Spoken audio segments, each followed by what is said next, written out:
आपण समस्त Rosalind home food channel को स्वागत करुच्ची। आज मु आपण मान सहित गोटे चटनी रेसिपी शेयर करी।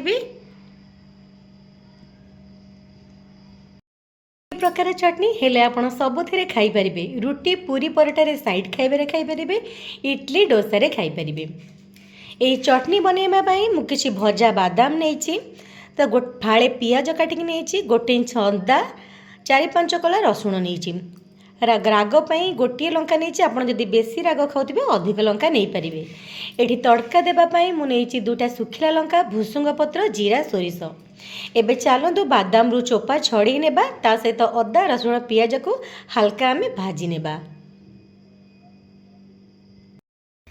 कड़ाई रे मु गोटे चमच सोरिष तेल नहीं, तेल गरम हो गलानी। अदा रसुण पियाज लंका को आम पकईकी भाजी नेबा। आर 50 मिनट गला जाए भाजवा, बेसी भाजवानी।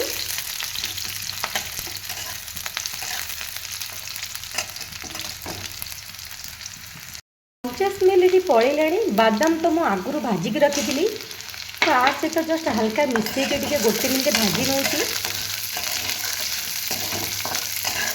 चटनी कला बेले अदा रसुण पियाज को बेसी आप भाजबे, जस्ट 50 मिनट गला जाए भाजबे। एबे आम ठंडा करने रखीदेबा। ठंडा हो गलानी। एबे आम गोटे ब्लेंडिंग जार देकी टेस्ट अनुसार लुण देदेबा।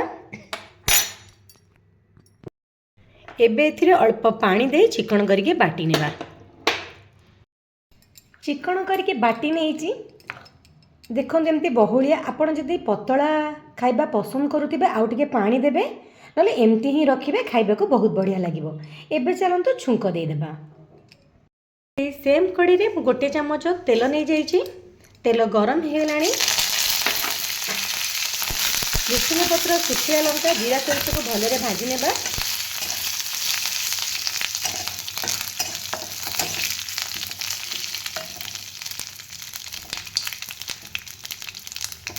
एटा भाजिला परे आमे बादाम चटनी रे एटा दे देबा। बादाम चटनी एबे हमर हे गला, छुंक दे देछि। सबुथिरे खाइबा को बहुत बढ़िया लगी थाए साइड खाइबा। जदि आज रेसिपी आपण मानकु भल लगे, मो वीडियो को लाइक शेयर सब्सक्राइब करिवे।